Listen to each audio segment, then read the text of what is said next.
जय Hind students. I hope कि आप सभी लोग स्वस्थ होंगे और आप सभी की प्रिपरेशन अच्छी चली होगी। जितने भी स्टूडेंट छत्तीसगढ़ से हैं या फिर छत्तीसगढ़ से बाहर के हैं, जो इंटरेस्ट रखते हैं कि छत्तीसगढ़ में हम एडमिनिस्ट्रेटिव सर्विस में, पुलिस सर्विस में और दूसरे विभागों में जाकर के सेवा दें, तो उन्हीं लोगों के लिए अभी हाल ही में 2025 का छत्तीसगढ़ पब्लिक सर्विस कमीशन ने नोटिफिकेशन जारी किया है, जिसे आप पीसीएस का नोटिफिकेशन कहते हैं। इसमें कई अलग अलग सर्विसेज होती हैं। आप एक ही फॉर्म के माध्यम से एक ही बार जो एग्जाम का प्रोसेस है उसे कंप्लीट करते हैं, तो आपको अलग अलग सर्विस मिल सकती है। आगे जानेंगे कि उसका भी क्या क्या प्रोसेस है। हम लोग आज उसके सिलेबस के बारे में बात करने वाले हैं। कहने का मतलब है कि आपको क्या पढ़ना है इस एग्जाम को पास करने के लिए, आज हम उसके बारे में बात करेंगे। तो चलिए शुरू करते हैं। सबसे पहले आपको पता होना चाहिए थोड़े से एग्जाम के बारे में, क्योंकि वो जरूरी है आपको जानना। ये जो एग्जाम है ये 3 फेज में कंप्लीट होता है। सबसे पहला है प्रीलिम्स, दूसरा है मेंस और तीसरा है इंटरव्यू, जिसे आप वाइवा बोलते हैं, जिसे आप पर्सनैलिटी टेस्ट कहते हैं। तीनों ही फेज में से आपको लगातार पास होना होता है। पहले आप प्रीलिम्स में पास होइए, उसके बाद आपको मेंस देने का मौका मिलेगा। मेंस में पास होइए, मेंस के बाद आपको इंटरव्यू देने का मौका मिलेगा।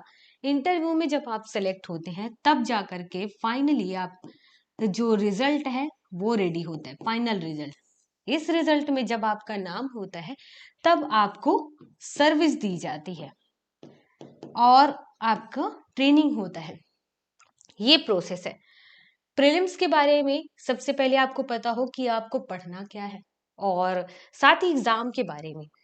तो यहाँ पर आप पहले एग्जाम के बारे में जान लीजिए। जो ये एग्जाम है प्रीलिम्स, ये ऑब्जेक्टिव टाइप के होता है। इसमें आपको 2 घंटे का टाइम दिया जाता है और इसमें 2 पेपर होते हैं। पहले शिफ्ट में एक पेपर, दूसरी शिफ्ट में दूसरा पेपर। यहाँ पर आपका जो क्वेश्चन, जिस क्वेश्चन का आंसर आपने गलत दिया है उसके बदले में आपके निगेटिव मार्क्स काटे जाएंगे। कितना नंबर काटा जाएगा? 1/3 नंबर काटा जाएगा। कहने का मतलब है कि अगर आपने एक क्वेश्चन सही किया, आपको 2 नंबर मिले हैं, 2 मार्क्स, और आपने दूसरा वाला जो क्वेश्चन है ये गलत कर दिया, तो इसके नंबर आपको यहां से काट लिए जाएंगे। 2 में से आपका 1/3 नंबर काट लिया जाएगा। तो इसके बाद है दूसरा प्रश्न। पहले वाला जो पेपर है उसमें आपका जो क्वेश्चन रहेगा 100 क्वेश्चंस हैं, 200 नंबर का रहेगा, 2 घंटे का टाइम। दूसरा वाला पेपर भी 100 क्वेश्चंस है, 200 नंबर, 2 घंटे का टाइम। ये वाला जो पेपर है इसमें आपको केवल 33% नंबर लाना होता है। यहां पर देखिए, केवल 33%। इस वाले पेपर में पास हो जाइए। और जो पहला वाला पेपर है, इस वाले पेपर में आपको अच्छे नंबर लाने होते हैं ताकि कट ऑफ क्लियर हो जाए। मतलब कि एक लिमिट नंबर बनना होता है, उस नंबर को जब आप क्लियर कर जाते हैं तो जाके आपको मेंस देने का मौका मिलता है। कट ऑफ कभी भी एग्जाम से पहले नहीं बनता है। जब आप एग्जाम दे लेते हैं, कॉपी चेक होती है और उसके बाद कट ऑफ रेडी होता है। तो आपको केवल अनुमान लगाना होता है कि पिछले साल के कट ऑफ क्या था और उसी के अकॉर्डिंग लगभग अनुमान के माध्यम से आप अपना अच्छा करने की कोशिश करते हैं कि इस बार हम लगभग उस कट ऑफ को क्लियर कर जाएंगे। जब आप प्रीलिम्स दे चुके होते हैं, प्रीलिम्स में आप पास हो जाते हैं, तो फिर इसके बाद आपको मेंस देने का मौका मिलेगा। मेंस के लिए आपको क्या करना होगा? सबसे पहले आपको ये पता होना चाहिए कि मेंस में कितने पेपर होते हैं। तो मेंस में देखिए, मेंस में टोटल आपके 7 पेपर होते हैं। कितने? 7 पेपर। 7 में जो पहला वाला पेपर है वो लैंग्वेज का है, दूसरा पेपर है वो एसे का है। इसके बाद बाकी के जो 5 पेपर हैं वो जनरल स्टडीज के हैं। GS1, GS2, GS3, GS4 और GS5। इन सभी में आपको कहा गया है कि आपको हर पेपर के लिए 3 घंटे का टाइम दिया जाएगा और सभी पेपर आपके 200-200 नंबर के हैं। तो कहने का मतलब है आपको याद रहेगा कि हमारा जो पेपर है वो 7 है, सभी के लिए 3-3 घंटे का टाइम है और सभी के जो मार्क्स हैं वो टोटल 1400 हैं। हर पेपर 200-200 नंबर का है। और यहाँ पर कह दिया गया है कि एसी में आपको जो क्वेश्चंस दिए जाएंगे वो पार्ट में दिए जाएंगे, जिनमें से आपको कुल 4 विषयों पर निबंध लिखने हैं। यहाँ पर इंडिकेट कर दिया गया है। वैसे आप प्रीवियस ईयर के जो क्वेश्चन पेपर हैं उनको देखेंगे तो आपको समझ में आ जाएगा। इसके बाद जब आप मेंस में सेलेक्ट हो जाते हैं तो आपको इंटरव्यू देने का मौका मिलता है। आपका जो इंटरव्यू है वो 100 नंबर का होता है। कहने का मतलब है मेंस में आपको 1400 में से जितने अच्छे नंबर आप ला सकते हैं और फिर इंटरव्यू में जितने अच्छे नंबर ला सकते हैं। टोटल आपका हो गया 1500। 1500 में से आपका रेडी होगा फाइनल रिजल्ट के मार्क्स। प्रीलिम्स के मार्क्स कभी भी यहाँ पर नहीं जोड़े जाते। प्रीलिम्स के मार्क्स केवल इसलिए होते हैं कि छटनी कर सके, आप मेंस एग्जाम दे पाए, उसके अलावा और कुछ नहीं है।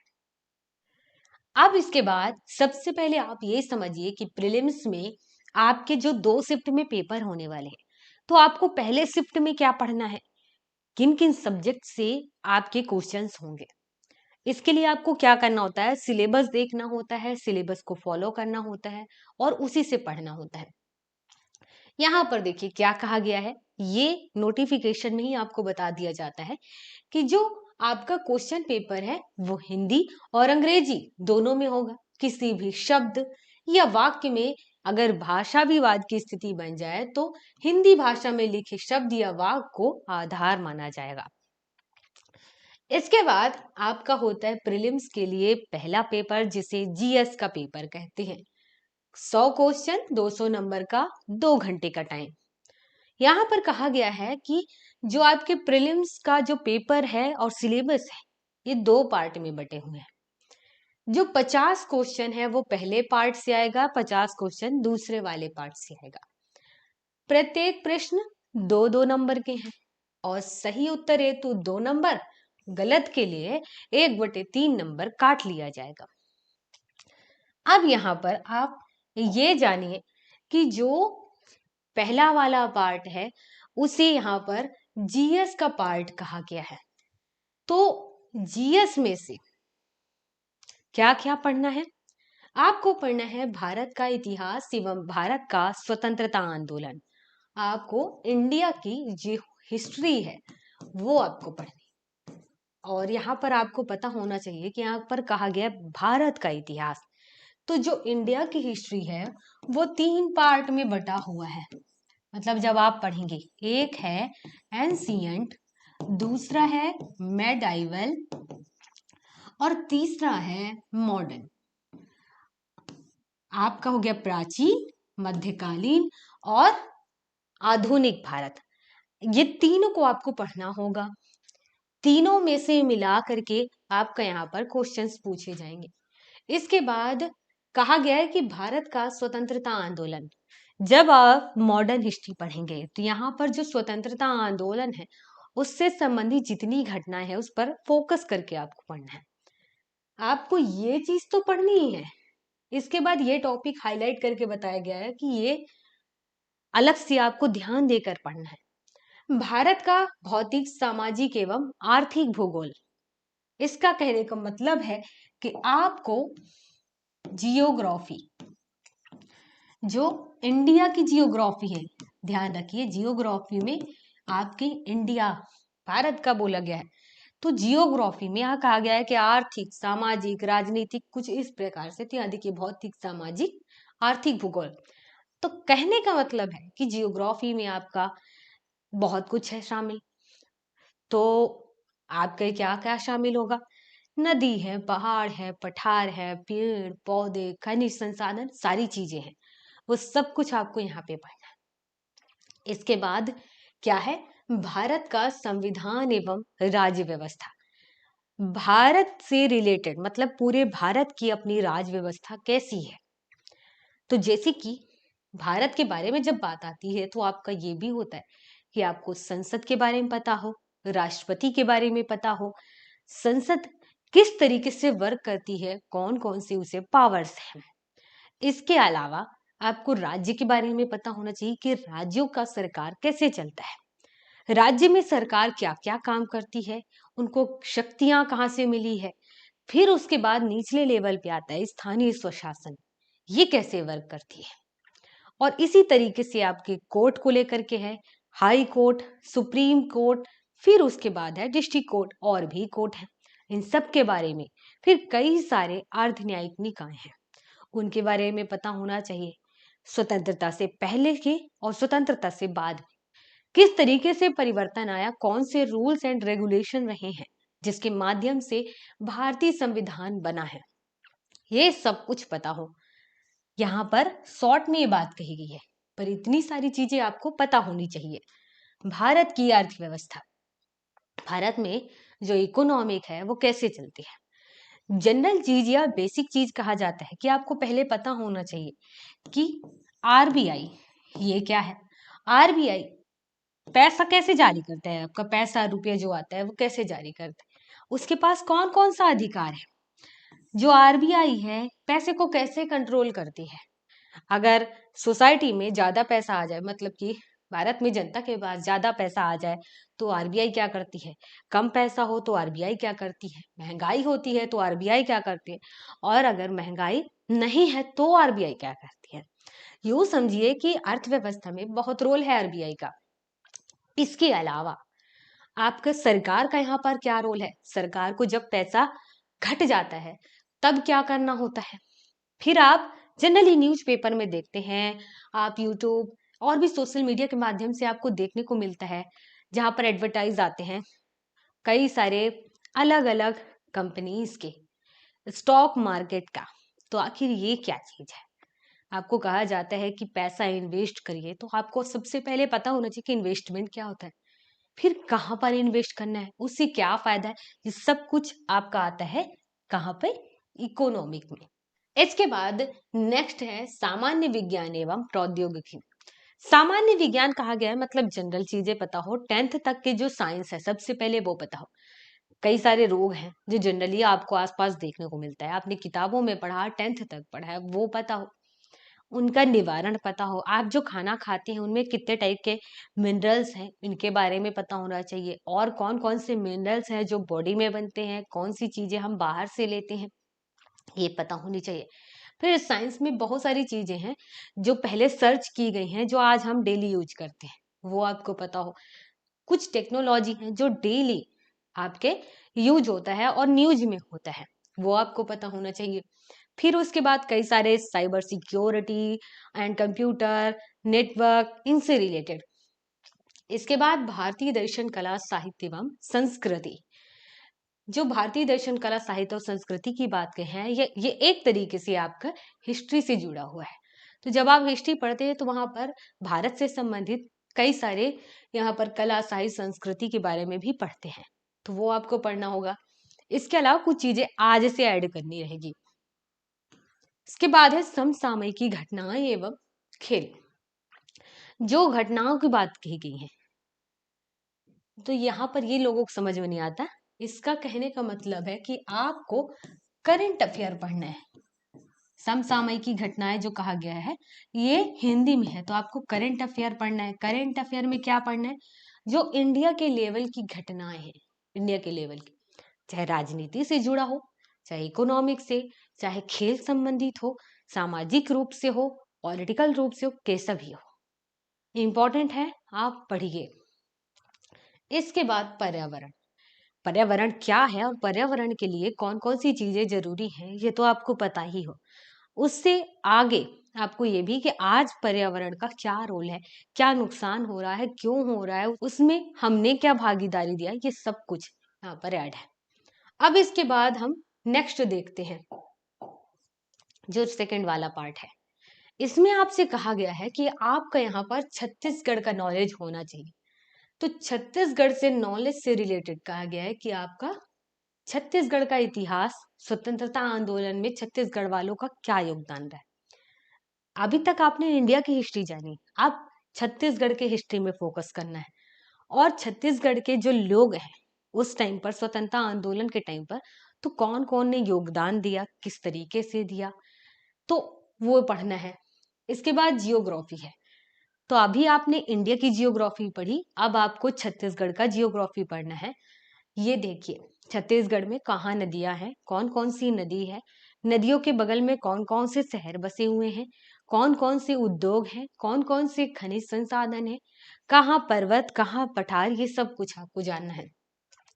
छत्तीसगढ़ का साहित्य, संगीत, नृत्य, कला, संस्कृति, जनौला, मुहावरे, हाना एवं लोकोक्तियां, ये आपने छत्तीसगढ़ के किताबों के माध्यम से, छत्तीसगढ़ में जो किताबें चलती हैं स्कूल में, वहां पर पढ़े हैं। उसके अलावा और भी बहुत सारी चीजें हैं जो आपके आसपास घटती हैं, वो यहाँ से पता चलती हैं। उन्हीं के बारे में पूछा जाएगा। छत्तीसगढ़ की जनजातियां, विशेष परंपराएं, तीज और त्योहार, छत्तीसगढ़ की अर्थव्यवस्था, वन एवं कृषि। जब आप इकोनॉमिक जानते हैं तो वैसे ही यहाँ पर छत्तीसगढ़ का अपना भी इकोनॉमिक है, छत्तीसगढ़ का भी बजट है, वो आपको जानना है। छत्तीसगढ़ का प्रशासनिक ढांचा, स्थानीय स्वशासन, पंचायती राज। आपने बहुत इंपॉर्टेंट चीज जो आपने पहले पढ़ा है वो है इंडिया का पॉलिटिकल सिस्टम। अब उसी में से आपको केवल छत्तीसगढ़ का समझ लेना है कि छत्तीसगढ़ का जो एडमिनिस्ट्रेटिव है वो किस तरीके से संभाला जा रहा है। इसके अलावा छत्तीसगढ़ में गवर्नमेंट किस टाइप से वर्क करती है, पंचायती राज कैसे वर्क करता है, स्थानीय स्वशासन कैसे वर्क करती है, ये सब जानना होगा। छत्तीसगढ़ में उद्योग, ऊर्जा, जल एवं खनिज संसाधन और छत्तीसगढ़ की समसामयिक घटनाएं। छत्तीसगढ़ के बारे में आपको बहुत सारी चीजें का आगे पता होना चाहिए। उसके अलावा छत्तीसगढ़ से रिलेटेड डेली जो घटनाएं हो रही हैं, इंपॉर्टेंट घटनाएं, वो पता हो। कहने का मतलब है करंट अफेयर छत्तीसगढ़ से रिलेटेड ये पता होना चाहिए। तो यहाँ पर आपके टोटल 100 क्वेश्चन से रिलेटेड टॉपिक कंप्लीट हुए। अब हम देखने वाले हैं नेक्स्ट टॉपिक, वो क्या है, योग्यता परीक्षा। जो सेकंड वाला पेपर आपका होने वाला है, जिसमें कहा गया है कि केवल आपको 33% नंबर लेकर के आना है, उस पेपर को आपको देखें। क्या क्या पूछा जाएगा, संचार कौशल सहित पारंपरिक कौशल, तार्किक तर्क और विश्लेषणात्मक क्षमता, निर्णय निर्माण और समस्या निवारण, सामान्य मानसिक योग्यता, मूल्य संख्यात्मक कार्य, जिसमें सामान्य गणितीय कौशल रहेगा 10वीं लेवल का, आंकड़ों की व्याख्या में चार्ट, रेखांकन, तालिकाएं, आंकड़ों की पर्याप्तता, ये सब शामिल रहेगा। हिंदी भाषा का ज्ञान और छत्तीसगढ़ी भाषा का ज्ञान, ये आपको पता होना चाहिए। इसी चीज को आप अंग्रेजी में देख सकते हैं कि आपको अंग्रेजी में कहा गया है कि क्या क्या पढ़ना है। क्या है कि हिंदी इतनी आसानी से समझ में नहीं आती, इतना टफ लैंग्वेज टाइप का लिखा होता है। जो कहा गया है interpersonal skills including communication skill, आपका जो अपना स्किल है उससे रिलेटेड क्वेश्चन रहेंगे, कम्युनिकेशन से रिलेटेड बातचीत, लॉजिकल रीजनिंग रहेगा और एनालिटिकल, कई सारे रीजनिंग से रिलेटेड क्वेश्चंस रहेंगे, आपको उनको एनालाइज करना है। और कुछ डिसीजन, आपको निर्णय लेना है, डिसीजन लेना है कि क्वेश्चन में आपको क्या क्या और किस टाइप से सॉल्व करना है। जनरल मेंटल एबिलिटी, आपके दिमागी जांच के लिए कुछ जनरली वाले क्वेश्चंस रहेंगे, अगर आप सही हैं तो जनरली आप उसे आसानी से आंसर कर पाएंगे। 10th लेवल की मैथमेटिक्स से रिलेटेड क्वेश्चंस रहेंगे, हिंदी से रिलेटेड जो आपने 10th लेवल तक पढ़ा है, और उसके बाद छत्तीसगढ़ी लैंग्वेज से रिलेटेड क्वेश्चन रहेंगे जो आप डेली अपने बातों में यूज करते हैं। तो समझ में आ गया होगा कि पहले और दूसरे पेपर में क्या क्या पूछा जाएगा। फिर हम आगे बढ़ने वाले हैं मेंस एग्जाम के बारे में। मेंस एग्जाम में आपसे कहा गया है कि पहला वाला जो पेपर रहेगा वो लैंग्वेज का पेपर है। तो यहाँ पर जो लैंग्वेज पेपर है उसमें कहा गया है कि ये 3 पार्ट में होकर के क्वेश्चंस आएंगे। पहला वाला जो पार्ट रहेगा उसमें आपका हिंदी से रिलेटेड क्वेश्चन रहेगा, दूसरा वाला पार्ट जो रहेगा उसमें आपका इंग्लिश से रिलेटेड क्वेश्चंस रहेंगे, इसके वाला आपका सीजी से रिलेटेड जो लैंग्वेज है उससे रिलेटेड क्वेश्चंस रहेंगे। 3 पार्ट में बट करके क्वेश्चंस आएंगे।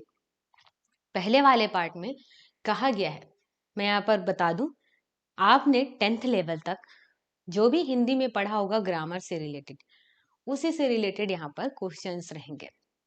जैसे भाषा बोध, संक्षिप्त लेखन, पर्यायवाची एवं विलोम शब्द, समुच्चरित शब्दों के अर्थ भेद, वाक्यांश के लिए सार्थक शब्द, संधि, संधि विच्छेद, समसामयिकी पद रचना, समास विग्रह, सामासिक पद रचना एवं समास विग्रह, तत्सम एवं तद्भव शब्द, शुद्ध जो शब्द शुद्धि है, वाक्य शुद्धि, उपसर्ग, प्रत्यय, मुहावरे, लोकोक्ति, पत्र लेखन, हिंदी साहित्य के इतिहास के काल में काल विभाजन एवं नामकरण, छत्तीसगढ़ के साहित्यकार, उनकी रचनाएं, अपठित गद्यांश, शुद्ध शब्द युग में प्रारूप लेखन, विज्ञापन, प्रपत्र, परिपत्र, पृष्ठांकन, अधिसूचना, टिप्पणी, लेखन, शासकीय, अर्धशासकीय पत्र, प्रतिवेदन, पत्रकारिता, और हिंदी से अंग्रेजी में और अंग्रेजी से हिंदी में अनुवाद करने के लिए, ट्रांसलेट करने के लिए आपको पैसेज दिए जाएंगे। इसके बाद इंग्लिश में 10th लेवल तक आपने इंग्लिश के लिए जो ग्रामर पढ़ा है वही टॉपिक यहाँ पर आपको दिया जाएगा। कॉम्प्रिहेंशन, आपको एक पैसेज दिया जाएगा जिसमें पैसेज को पढ़ करके आपको आंसर करना है। Precious writing, rearrangement and correction of statements, synonymous, antonyms, filling the blanks, correction of spelling, vocabulary and uses, items and phrases, tense, preposition, active voice and passive voice, part of speech। ये सब कुछ आप 10th level तक पढ़ते हैं, वही चीजें यहाँ पर फिर से आपको रिवीजन करना है। आगे क्या पढ़ना है? छत्तीसगढ़ी लैंग्वेज से रिलेटेड।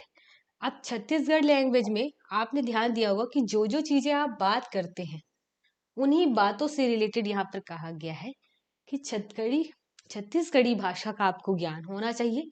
छत्तीसगढ़ी भाषा का विकास एवं इतिहास, छत्तीसगढ़ी भाषा का साहित्य, प्रमुख साहित्यकार, छत्तीसगढ़ी का व्याकरण, शब्द साधन, संज्ञा, सर्वनाम, विश्लेषण, क्रिया, वाच्य, अवयव, कारक, काल, लिंग, वचन, शब्द रचना की विधियां, उपसर्ग, प्रत्यय, संधि, हिंदी में संधि, छत्तीसगढ़ी में संधि समास, छत्तीसगढ़ राजभाषा आयोग छत्तीसगढ़ भाषा के विकास में समाचार पत्रों, पत्रिकाओं, आकाशवाणी व सिनेमा की भूमिका, लोक व्यवहार में छत्तीसगढ़ी भाषा का सामान्य परिचय जिसमें नामकरण, छत्तीसगढ़ी भाषा का परिचय, छत्तीसगढ़ में क्रियाओं में वर्तमान, भूत, पूर्ण, अपूर्ण, वर्तमान, भविष्य के काल के रूप में लिखना, क्रिया के भूतकाल के रूप में, पूर्ण अपूर्ण भूतकाल, पढ़ना, क्रिया के भविष्य काल के रूप में, पूर्ण अपूर्ण भविष्य काल, पाद टिप्पणी। तो जाकर के आपका पहला वाला पेपर कंप्लीट होगा। इसका सिलेबस ये है। जो दूसरा वाला पेपर है वो एसे से रिलेटेड है। एसे में आपसे क्या क्या पूछा जाएगा? ऐसे में जो क्वेश्चंस रहेंगे ये दो पार्ट में बट करके आएंगे। पहला वाला पार्ट जिसमें नेशनल और इंटरनेशनल टॉपिक से रिलेटेड रहेगा। इसके बाद जो दूसरा वाला पार्ट है इसमें छत्तीसगढ़ी राज्य से रिलेटेड रहेगा। तो यहाँ पर आपको 750 वर्ड्स में आंसर करना है और दोनों ही पार्ट यहाँ पर देखिए कहा गया है दो दो टॉपिक आपको दोनों में दिया जाएगा। दो टॉपिक यहाँ पर, दो टॉपिक यहाँ पर आपको चूज करना है। तो 100 नंबर आपके यहाँ हो गए, 100 नंबर आपके यहाँ हो गए। अब इसमें क्वेश्चंस कैसे आते हैं इसके लिए आपको प्रीवियस ईयर के क्वेश्चंस देखने होंगे ताकि आप प्रैक्टिस कर पाओ। इसके बाद आपका हो गया जीएस वाला पेपर। सबसे पहले हम जीएस 1 को देखने वाले हैं।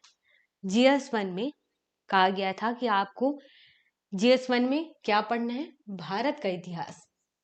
तो यहाँ पर भारत के इतिहास में क्या क्या पढ़ना है?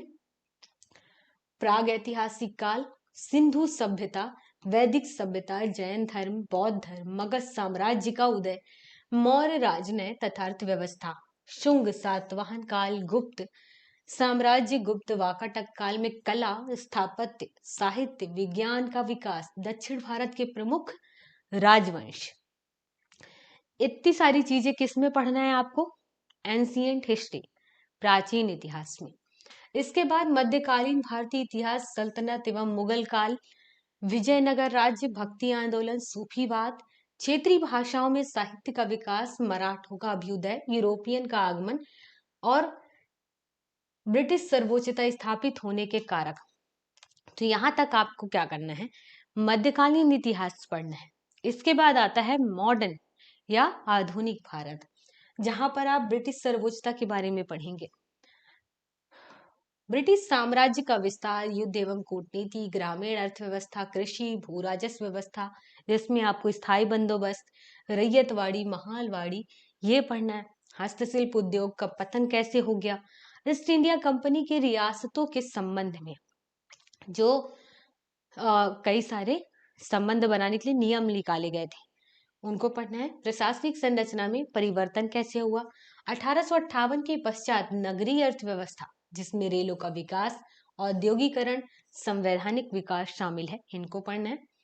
इसके बाद सामाजिक धार्मिक सुधार आंदोलन हुए, जिनमें ब्रह्म समाज, आर्य समाज, प्रार्थना समाज, रामकृष्ण मिशन, राष्ट्रवाद का उदय, 1857 की क्रांति, भारतीय राष्ट्रीय कांग्रेस की स्थापना, बंगाल का विभाजन, स्वदेशी आंदोलन, सांप्रदायिकता का उदय एवं विकास, क्रांतिकारी आंदोलन। इसके अलावा होम रूल आंदोलन, गांधीवादी आंदोलन, भारत छोड़ो आंदोलन, मजदूर, किसान एवं आदिवासी आंदोलन। इसके अलावा है दलितों में सुधार आंदोलन, मुस्लिमों में सुधार, अलीगढ़ आंदोलन, आजाद हिंद फौज, स्वतंत्रता और भारत का विभाजन, रियासतों का विलीनीकरण। ये सब कुछ आपको पढ़ना है भारत के इतिहास में। ये केवल पहला वाला पार्ट है GS1 का। दूसरे वाले पार्ट को देखिए, उसमें क्या क्या पूछा जाएगा। दूसरे वाले पार्ट में कहा गया है कि आपका संविधान एवं लोक प्रशासन, इससे रिलेटेड सवाल होगा। मतलब ये है कि आपको यहाँ पर पॉलिटी से रिलेटेड क्वेश्चंस दिए जाएंगे दूसरे वाले पार्ट में। भारत का सांविधानिक विकास, संविधान का निर्माण एवं मूल विशेषताएं, प्रस्तावना, संविधान की प्रकृति, मूलभूत अधिकार और कर्तव्य, राज्य नीति के निर्देशक तत्व, संघीय कार्यपालिका, व्यवस्थापिका, न्यायपालिका, संवैधानिक उपचार का अधिकार। इसके अलावा जनहित याचिकाएं, न्यायिक सक्रियता, न्यायिक पुनर्विलोकन, महान्यायवादी, राज्य कार्यपालिका, व्यवस्थापिका, न्यायपालिका, महाधिवक्ता, संघ राज्य संबंध, विधायी, प्रशासनिक और वित्तीय, अखिल भारतीय सेवाएं, संघ लोक सेवा आयोग और राज्य लोक सेवा आयोग। इसके अलावा आपात उपबंध, संवैधानिक संशोधन, आधारभूत ढांचे की अवधारणा। इसके अलावा छत्तीसगढ़ शासन व्यवस्थापिका, कार्यपालिका और न्यायपालिका। इसके अलावा लोक प्रशासन, अर्थ, क्षेत्र, प्रकृति और महत्व। इसके बाद उदारीकरण के अधीन लोक प्रशासन और निजी प्रशासन, नवीन लोक प्रशासन, विकास प्रशासन व तुलनात्मक लोक प्रशासन। इसके अलावा लोक प्रशासन में नए आयाम, राज्य बनाम बाजार, विधि का शासन, संगठन, सिद्धांत, उपागम और संरचना। इसके बाद प्रबंध में नेतृत्व, नीति निर्धारण, निर्णय निर्माण। इसके अलावा प्रशासनिक प्रबंध के उपकरण जैसे समन्वय, प्रत्यायोजन, संचार, पर्यवेक्षण, अभिप्रेरणा, प्रशासनिक सुधार, सुशासन, ई गवर्नेंस, नौकरशाही। इसके अलावा है जिला प्रशासन, भारत में प्रशासन पर नियंत्रण, संसदीय, वित्तीय, न्यायिक एवं कार्यपालिका, लोकपाल एवं लोकायुक्त, सूचना का अधिकार, पंचायत एवं नगर पालिकाएं, संसदीय, अध्यक्षात्मक, एकात्मक, संघात्मक शासन, शक्ति पृथक्करण का सिद्धांत और छत्तीसगढ़ का प्रशासनिक ढांचा। यहाँ पर आपसे कहा गया है कि आपको संविधान और लोक प्रशासन दोनों एक साथ पढ़ना है, पॉलिटी भी पढ़ना है, पब्लिक एडमिनिस्ट्रेशन भी पढ़ना है। इसके बाद तीसरा पार्ट है छत्तीसगढ़ का इतिहास, जिसमें प्रागैतिहासिक काल, छत्तीसगढ़ का इतिहास, वैदिक युग से गुप्त काल तक, प्रमुख राजवंश, राज, शिरतुल्य कुल, नल, शरवपुरी, पांडु, सोमवंश इत्यादि, कलचुरी एवं उनका प्रशासन, मराठों के अधीन छत्तीसगढ़, ब्रिटिश संरक्षण में छत्तीसगढ़, छत्तीसगढ़ की पूर्व रियासतें और जमींदारियां। इसके बाद सामंती राज, 1857 की क्रांति, छत्तीसगढ़ में स्वतंत्रता आंदोलन, श्रमिक, कृषक एवं जनजातीय आंदोलन, छत्तीसगढ़ राज्य का निर्माण। इसके बाद है GS2।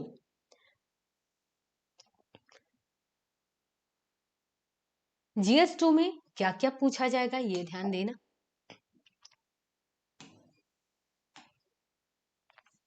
GS2 में क्या क्या पूछा जाएगा। पहला वाला पार्ट है, कहा गया है कि आपसे जनरल साइंस से रिलेटेड टॉपिक में से क्वेश्चंस आएंगे। सबसे पहला टॉपिक है आपका केमिस्ट्री से। केमिस्ट्री में कहा गया है कि आपने जो 12th तक पढ़ा होगा, रासायनिक अभिक्रिया की दर एवं रासायनिक समय, रासायनिक अभिक्रिया की दर का प्रारंभिक ज्ञान, तीव्र एवं मंद रासायनिक अभिक्रियाएं, धातुएं, आवर्त सारणी में धातुओं की स्थिति एवं सामान्य गुण, धातु, खनिज, अयस्क, खनिज एवं अयस्क में अंतर।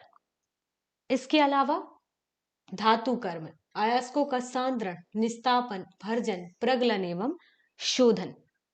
इसके अलावा कॉपर एवं आयरन का धातु कर्म, धातुओं का संचारण, मिश्र धातुएं। इसके अलावा अधातुएं, आवर्त सारणी में अधातुओं की स्थिति, सामान्य गुण, कुछ महत्वपूर्ण कार्बनिक यौगिक, कुछ सामान्य कृत्रिम बहुलक, पॉलीथीन, पॉलीविनाइल क्लोराइड, टेफ्लॉन, साबुन एवं अपमार्जक।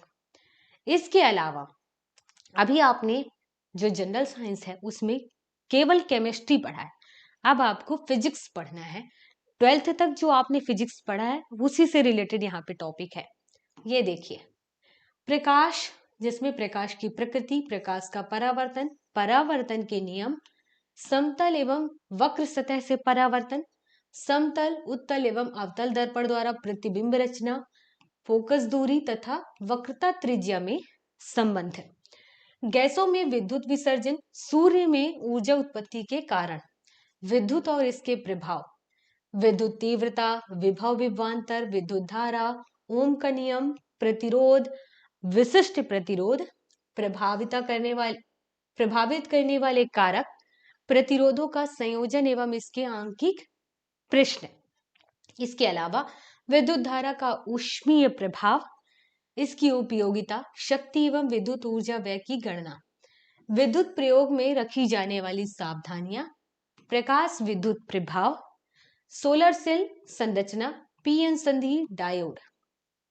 यहाँ पर केमिस्ट्री और फिजिक्स का हो गया। अब आपको पढ़ना है बायोलॉजी, जीव विज्ञान, जिसमें कहा गया है परिवहन, जिसमें पौधों में जल एवं खनिज लवण का परिवहन कैसे होता है, जंतुओं में परिवहन, रुधिर की संरचना और कार्य, हृदय की संरचना और कार्यविधि, प्रकाश संश्लेषण, जिसकी कहा गया प्रकाश संश्लेषण की परिभाषा हो, प्रक्रिया कैसे होती है, प्रकाश अभिक्रिया एवं अंधकार अभिक्रिया।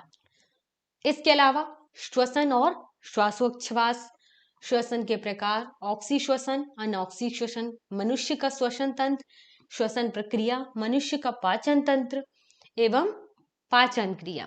इसके अलावा नियंत्रण एवं समन्वय, मनुष्य का तंत्रिका तंत्र, मस्तिष्क एवं मेरुरज्जु की संरचना, कार्य, पौधे एवं जंतुओं में समन्वय, पादप हार्मोन, अंतःस्त्रावी ग्रंथियां हार्मोन एवं कार्य, प्रजनन एवं वृद्धि से रिलेटेड सवाल रहेंगे, जिसमें प्रजनन के लिए प्रजनन के प्रकार, अलैंगिक प्रजनन, विखंडन, मुकुलन एवं पुनरुद्भवन।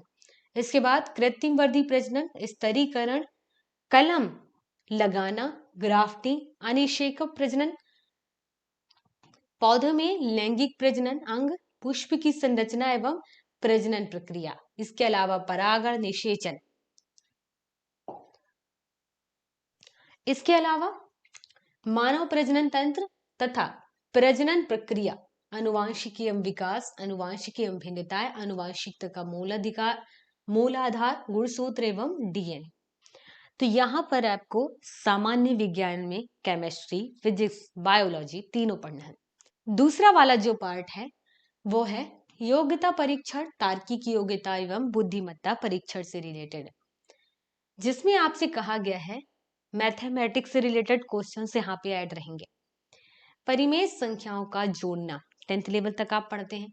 घटाना, गुणा करना, भाग देना, दो परिमेय संख्याओं के बीच परिमेय संख्या ज्ञात करना, अनुपात एवं समानुपात, अनुपात एवं समानुपात की परिभाषा, योगानुपात, अंतरानुपात, एकांतरानुपात, व्युत्क्रमानुपात आदि उनके अनुप्रयोग।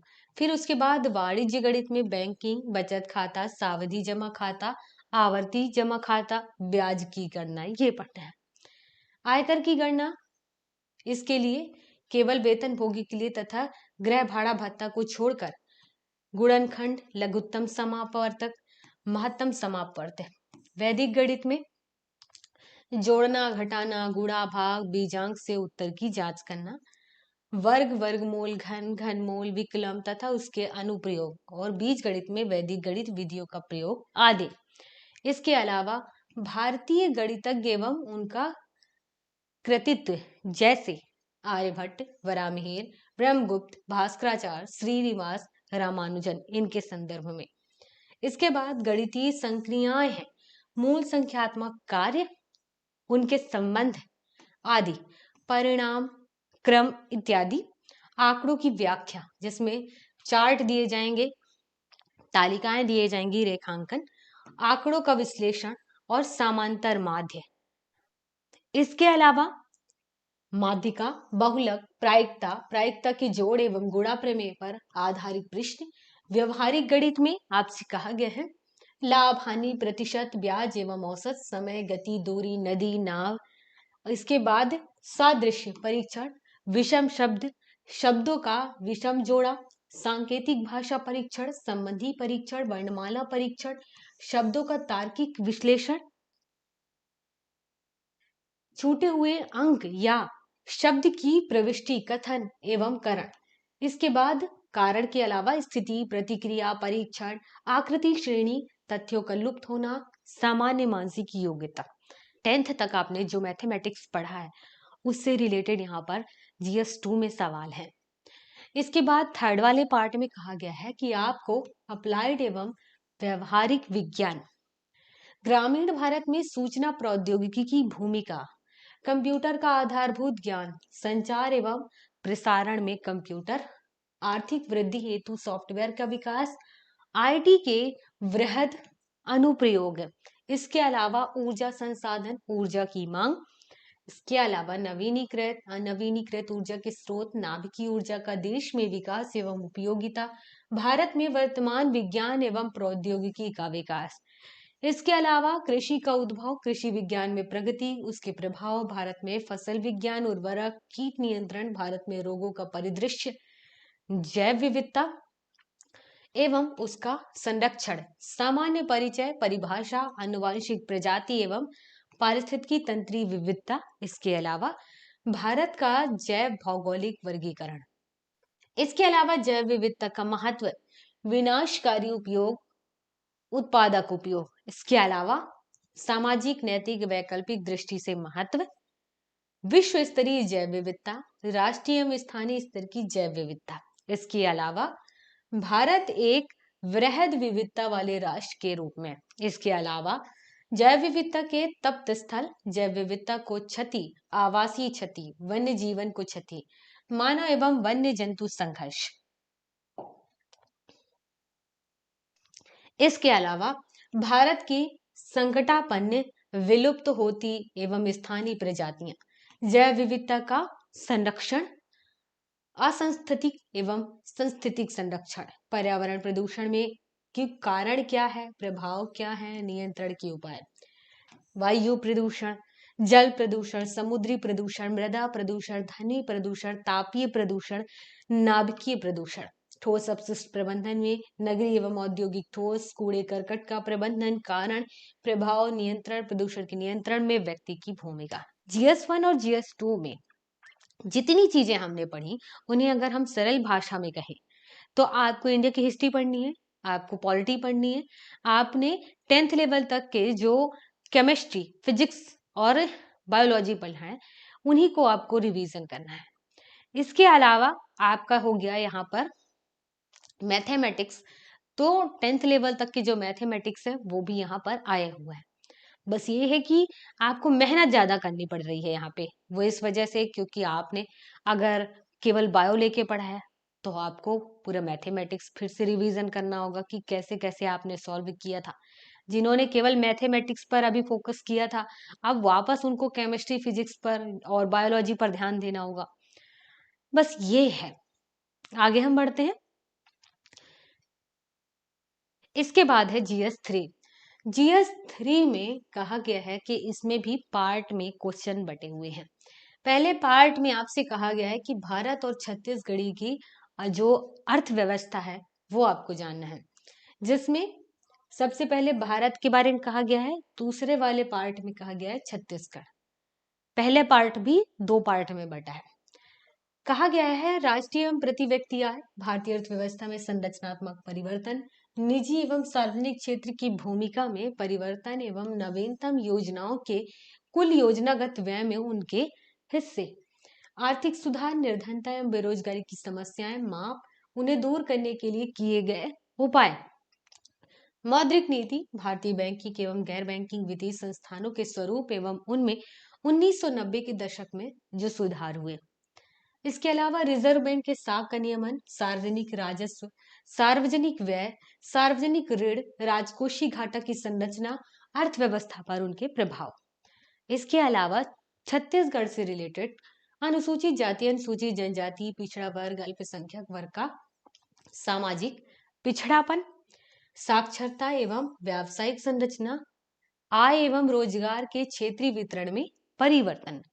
इसके अलावा है महिलाओं का सामाजिक, राजनीतिक एवं आर्थिक सशक्तिकरण, बाल श्रम समस्या, ग्रामीण विकास, राज्य की वित्त एवं बजटीय नीतिकर संरचना, केंद्रीय कर में हिस्सेदारी। इसके अलावा राज्य से एवं पूंजी खाता में व्यय संरचना, उसी प्रकार योजना, गैर योजना व्यय, सार्वजनिक ऋण की संरचना, आंतरिक एवं विश्व बैंक के ऋण सहित बाह्य ऋण। छत्तीसगढ़ में ग्रामीण साख के संस्थागत एवं गैर संस्थागत स्रोत, सहकारिता की संरचना, वृद्धि तथा कुल साख में उनके हिस्से, पर्याप्तता एवं समस्याएं। इसके बाद है दूसरा वाला और तीसरा वाला पार्ट। दूसरा वाला पार्ट जो है वो भारत के भूगोल से रिलेटेड है, तीसरा वाला पार्ट है वो छत्तीसगढ़ से। ध्यान देना, जियोग्राफी वही है, टॉपिक वही है, पहले पूरे इंडिया का पढ़ना है, दूसरे में केवल छत्तीसगढ़। आपको नदियों के बारे में पढ़ना ही है, बस यहाँ पे कह देगा कि छत्तीसगढ़ की नदियां, वहां पे कहेगा भारत की नदियां। तो ये आपको यहाँ पर ध्यान रखना है। वैसे ही टॉपिक पर भी है, हर टॉपिक सेम सेम रहेगा, बस आपको जहां पर आप पूरे भारत के बारे में पढ़ेंगे उसके बाद आपको केवल छत्तीसगढ़ के टॉपिक पर फोकस कर देना है। देखिए, भारत की भौतिक विशेषताएं, स्थिति एवं विस्तार, भूगर्भिक संरचना, भौतिक विभाग, अपवातन, जलवायु, मिट्टी, वनस्पति, वनों का महत्व, भारत वन नीति, वन संरक्षण, मानवीय विशेषताएं जिसमें जनसंख्या, जनगणना, जनसांख्यिकी, वृद्धि, विस्तार, घनत्व, वितरण, जन्म दर, मृत्यु दर, शिशु मृत्यु दर, प्रवास, साक्षरता, व्यावसायिक संरचना, नगरीकरण। इसके बाद कृषि, जिसमें भारतीय कृषि की विशेषताएं, कृषिगत फसलें, खाद्यान्न, दालें, तिलहन व अन्य फसलें, उत्पादन एवं वितरण। सिंचाई के साधन, उनका महत्व, कृषि का आधुनिकीकरण, कृषि की समस्याएं एवं नियोजन, सिंचाई बहुउद्देशीय परियोजनाएं, हरित क्रांति, श्वेत क्रांति, नीली क्रांति, खनिज संसाधन में खनिज भंडार, खनिज उत्पादन एवं वितरण, ऊर्जा संसाधन में कोयला, पेट्रोलियम, तापीय विद्युत शक्ति, परमाणु शक्ति, ऊर्जा के गैर परंपरागत स्रोत, भारत में उद्योगों के विकास एवं संरचना, बड़े मध्यम एवं लघु लघुतर क्षेत्र, कृषि, वन एवं खनिज आधारित उद्योग। इसके बाद तीसरा वाला जो पार्ट है वो है छत्तीसगढ़ का भूगोल। टॉपिक वही है, बस कह दिया गया है कि आप छत्तीसगढ़ के बारे में आपको बताना है, जैसे कि छत्तीसगढ़ की भौतिक विशेषताएं हैं, इसके बाद मानवीय विशेषताएं हैं, इसके बाद है आपका जैसे कि फसलों से रिलेटेड है, ये रहा कृषि, इसके बाद है ऊर्जा संसाधन, खनिज संसाधन, उद्योग, ये ऐसे मेन टॉपिक है, और उसके बाद परिवहन के साधन एवं पर्यटन। तो देखिए सेम सेम है, उद्योग के बारे में आपको वहां भी पढ़ना है, यहाँ भी पढ़ना है, ऊर्जा संसाधन वहां भी पढ़ना है, यहाँ भी पढ़ना है, परिवहन के साधन भारत से संबंधित भी पढ़ना है, छत्तीसगढ़ से संबंधित पढ़ना है। मानवीय विशेषताएं और भौतिक विशेषताएं भारत का भी पढ़ना है, छत्तीसगढ़ का भी पढ़ना है। सेम सेम है, सब कुछ वही है। GS4 में आपको क्या क्या पढ़ना है? जो पहला वाला पार्ट है इसमें आपको दर्शन शास्त्र पढ़ना है, जिसमें कहा गया है कि दर्शन का स्वरूप, जिसमें धर्म एवं संस्कृति से उसका संबंध, भारतीय दर्शन एवं पाश्चात्य दर्शन में अंतर, वेद एवं उपनिषद, जिसमें ब्रह्म, आत्मा, रित, और उसके अलावा गीता दर्शन में क्या, स्थित प्रज्ञ, स्वधर्म, कर्म योग। इसके बाद चरवाक दर्शन है, जिसमें ज्ञान मीमांसा, तत्व मीमांसा, सुखवाद, ये पढ़ना है। जैन दर्शन में जीव का स्वरूप, अनेकतावाद, स्यादवाद, पंच महाव्रत, ये पढ़ना है। बौद्ध दर्शन में प्रत्युत, समुत्पाद, अष्टांग मार्ग, अनात्मवाद, क्षणिकवाद, ये पढ़ना है। सांख्य दर्शन में सत्कार्यवाद, प्रकृति एवं पुरुष का स्वरूप, विकासवाद, और विकासवाद योग के बारे में बात की है, और दर्शन पढ़ना है।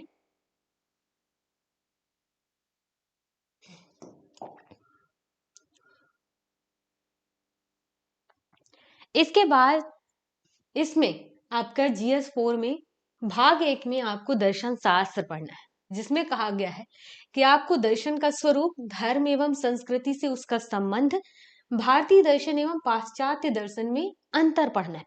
इसके बाद टॉपिक है वेद एवं उपनिषद का, उसके बाद है गीता दर्शन का, इसके बाद है चरवाक दर्शन का, इसके बाद जैन दर्शन, इसके बाद है बौद्ध दर्शन, इसके बाद सांख्य दर्शन, इसके बाद है विकासवाद, योग दर्शन। इन टॉपिक में आपको क्या क्या पढ़ना है उसमें बता दिया गया है। जैसे कि जैन धर्म में कहा गया है कि जीव का स्वरूप, अनेकतावाद, स्यादवाद, पंच महाव्रत, ये पढ़ना है। यहाँ हम बता दे रहे हैं कि आपको कौन कौन सा टॉपिक पढ़ना है दर्शन शास्त्र में। इसके बाद है आपका वैशेषिक दर्शन, उसके बाद है यहाँ पर मीमांसा दर्शन, इसके बाद है अद्वैत वेदांत दर्शन, कौटिल्य के बारे में, गुरु नानक के बारे में, इसके बाद है गुरु घासीदास के बारे में, जो कि छत्तीसगढ़ से रिलेटेड काफी इंपॉर्टेंट टॉपिक है। इसके बाद वल्लभाचार्य है, विवेकानंद है, श्री अरविंद है, महात्मा गांधी जी हैं, इसके अलावा भीमराव अंबेडकर जी, इसके बाद दीनदयाल उपाध्याय जी, प्लेटो, इसके बाद है संत एन सेलम, उसके अलावा यहाँ पर अरस्तु के बारे में भी पढ़ना है, और देकार्त, इसके अलावा है स्पिनोजा, इसके अलावा लाइब्निज़, इसके अलावा है पूर्व स्थापित सामंजस्य का सिद्धांत, क्या, और इसके अलावा है बर्कले, इसके अलावा है ह्यूम, उसके अलावा कांट, हेगल, और क्या क्या है ब्रेडले, मूर, एजे एयर, जॉन डीवी, सात्र, ये सब पढ़ना है। और क्या क्या चीजें पढ़ना है हम आगे देखते हैं। तो आपको दर्शन शास्त्र में अभी और बहुत सारी चीजें पढ़नी है, ये आप यहाँ पर से देख सकते हैं। इसके अलावा आपको पंथ निरपेक्षता, अशुभ की समस्या, नैतिक मूल्य, नैतिक दुविधा, प्रशासन में नैतिक तत्व, सत्यनिष्ठा, उदार उत्तरदायित्व, पारदर्शिता, लोक सेवकों हेतु आचरण संहिता, भ्रष्टाचार, और भ्रष्टाचार के बारे में आपको पूरा ये सब कुछ पढ़ना है। अब इसके बाद दूसरा वाला जो पार्ट है वो समाज शास्त्र से रिलेटेड है, जिसमें आपको कहा गया है कि आपको अर्थ, क्षेत्र, प्रकृति, अध्ययन का महत्व, अन्य विज्ञानों से इसका संबंध बताना है। इसके बाद प्राथमिक अवधारणाएं, समाज से रिलेटेड, व्यक्ति एवं समाज, उसके अलावा समाज, हिंदू सामाजिक संगठन, इसके बाद है सामाजिक स्तरीकरण, प्रक्रियाएं, जो सामाजिक प्रक्रियाएं हैं ये पता हो, सामाजिक नियंत्रण, सामाजिक परिवर्तन, ये टॉपिक है। इसके अलावा भारतीय सामाजिक समस्याएं, सामाजिक विघटन, नियमहीनता, अलगाव, विषमता, सामाजिक शोध एवं प्रविधियां, इनके बारे में, जिनसे रिलेटेड कहा गया कि आपको अनुसंधान का उद्देश्य पता हो, सामाजिक घटनाओं के अध्ययन में वैज्ञानिक पद्धति का क्या उपयोग है, वस्तुनिष्ठता की समस्या, तथ्य संकलन की प्रविधियां एवं उपकरण, अवलोकन, साक्षात्कार, प्रश्नावली, अनुसूची। इसके बाद है तीसरा वाला पार्ट, छत्तीसगढ़ का सामाजिक परिदृश्य, जिसमें आपसे कहा गया है कि जनजातीय सामाजिक संगठन, विवाह, परिवार, गोत्र, युवा समूह, और इसके बाद पढ़ना है जनजातीय विकास, जिसमें उसका इतिहास, कार्यक्रम और नीतियां पढ़ना है। संवैधानिक व्यवस्था पढ़ना है, छत्तीसगढ़ की विशेष पिछड़ी जनजातियां, अन्य जनजातियां, अनुसूचित जाति, अन्य पिछड़ा वर्ग की जातियां, छत्तीसगढ़ के जनजातियों में प्रचलित प्रमुख आभूषण, विशेष परंपराएं, जनजाति समस्याएं, पृथक्करण, प्रवासन और परसंस्कृतिकरण। इसके अलावा छत्तीसगढ़ की लोक कला, लोक साहित्य, प्रमुख लोक कलाकार, छत्तीसगढ़ी लोकगीत, लोक कथा, लोक नाट्य, जनौला, मुहावरे, हाना, लोकोक्तियां। छत्तीसगढ़ राज्य के साहित्य, संगीत एवं ललित कला के क्षेत्र में स्थापित संस्थाएं, उक्त क्षेत्रों में छत्तीसगढ़ शासन द्वारा स्थापित सम्मान एवं पुरस्कार हैं। इसके अलावा छत्तीसगढ़ की लोक संस्कृति, छत्तीसगढ़ राज्य के प्रमुख मेले, पर्व, त्योहार, राज्य के पुरातात्विक संरक्षित स्मारक स्थल, उत्खनित स्थल, छत्तीसगढ़ शासन द्वारा चिन्हांकित पर्यटन स्थल, राष्ट्रीय उद्यान, अभ्यारण्य, बस्तर के जलप्रपात एवं गुफाएं, छत्तीसगढ़ के प्रमुख संत। तो ये आपके GS4 में। अब हम फाइनली पढ़ने वाले हैं GS5, जिसमें आपसे क्या क्या पूछा जाएगा ये आपको ध्यान देना है। इसमें आपसे कहा गया है कि आपसे पार्ट 1 में कल्याणकारी विकासात्मक कार्यक्रम एवं कानून के बारे में पूछा जाएगा, जिसमें कहा गया है, ये भी 3 पार्ट में बटा है। एक है सामाजिक महत्वपूर्ण विधान, दूसरा छत्तीसगढ़ के संदर्भ में, तीसरा छत्तीसगढ़ शासन की कल्याणकारी योजनाओं के रूप में। पहले में कहा गया है, भारतीय समाज सामाजिक बदलाव के एक साधन के रूप में सामाजिक विधान, मानवाधिकार संरक्षण अधिनियम 1993, भारतीय संविधान एवं आपराधिक विधि, भारतीय नागरिक सुरक्षा संहिता 2023 एवं भारतीय न्याय संहिता 2023 के अंतर्गत महिलाओं को प्राप्त सुरक्षा, घरेलू हिंसा से स्त्री का संरक्षण अधिनियम 2005, सिविल सेवा अधिकार संरक्षण अधिनियम 1955। इसके अलावा अनुसूचित जाति, अनुसूचित जनजाति अत्याचार निवारण अधिनियम 1989, सूचना का अधिकार अधिनियम 2005। इसके अलावा पर्यावरण संरक्षण अधिनियम 1986, उपभोक्ता संरक्षण अधिनियम 1986। उसके अलावा सूचना प्रौद्योगिकी अधिनियम 2000, भ्रष्टाचार निवारण अधिनियम 1988। इसके अलावा और ज्यादा कुछ नहीं पढ़ना है। इसमें कहा गया, छत्तीसगढ़ में प्रचलित विभिन्न नियम, अधिनियम एवं उनके छत्तीसगढ़ के निवासियों पर कल्याणकारी एवं विकासात्मक प्रभाव। इसके बाद छत्तीसगढ़ शासन द्वारा समय समय पर प्रचलित कल्याणकारी जन उपयोगी महत्वपूर्ण योजनाएं, इनके बारे में। इसका दूसरा वाला जो पार्ट है वो है अंतरराष्ट्रीय राष्ट्रीय खेल घटनाएं संगठन से रिलेटेड, जिसमें संयुक्त राष्ट्र एवं उसके सहयोगी संगठन मतलब जैसे कि आप WHO लो, UNO ले लो, इनके बारे में, WTO के बारे में, अंतरराष्ट्रीय मुद्रा कोष, विश्व बैंक, एशियाई बैंक, सार्क, ब्रिक्स, द्विपक्षीय एवं क्षेत्रीय समूह, विश्व व्यापार संगठन एवं भारत पर इसके प्रभाव, राष्ट्रीय एवं अंतरराष्ट्रीय खेल एवं प्रतियोगिताएं। आपको तीसरे पार्ट में क्या क्या पढ़ना है, अंतरराष्ट्रीय राष्ट्रीय शैक्षणिक संस्थाएं, मानव विकास में उनका योगदान, कुशल मानव साधन की उपलब्धता, भारत में मानव साधन की नियोजिता एवं उत्पादकता, रोजगार के विभिन्न चलन, मानव संसाधन विकास में विभिन्न संस्थाओं परिषदों जैसे कि उच्च शिक्षा और अनुसंधान के लिए राष्ट्रीय आयोग, राष्ट्रीय शैक्षिक अनुसंधान और प्रशिक्षण परिषद, राष्ट्रीय शैक्षिक योजना, प्रशासन, विश्वविद्यालय, विश्वविद्यालय अनुदान आयोग, मुक्त विश्वविद्यालय, अखिल भारतीय तकनीकी शिक्षा परिषद, राष्ट्रीय शिक्षक परिषद, राष्ट्रीय व्यावसायिक शिक्षा परिषद, भारतीय कृषि अनुसंधान परिषद, इसके अलावा भारतीय प्रौद्योगिकी संस्थान, भारतीय प्रबंध संस्थान, राष्ट्रीय प्रौद्योगिकी संस्थान, राष्ट्रीय विधि का विश्वविद्यालय, पॉलिटेक्निक एवं RTI आदि की भूमिका, मानव संसाधन विकास में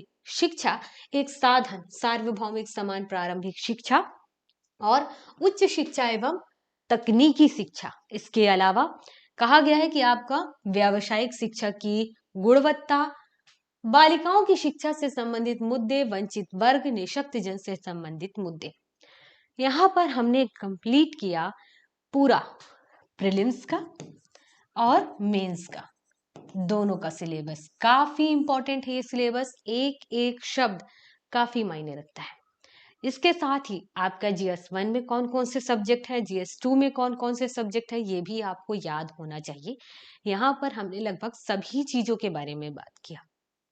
और भी कुछ इंपॉर्टेंट है जो आपको नहीं समझ में आ रहा है तो बता सकते हैं। बात करें बुक्स की, तो या तो आप इनकी अलग अलग राइटर की बुक खरीदते बैठे रहे, या किसी अच्छे कोचिंग इंस्टीट्यूट को।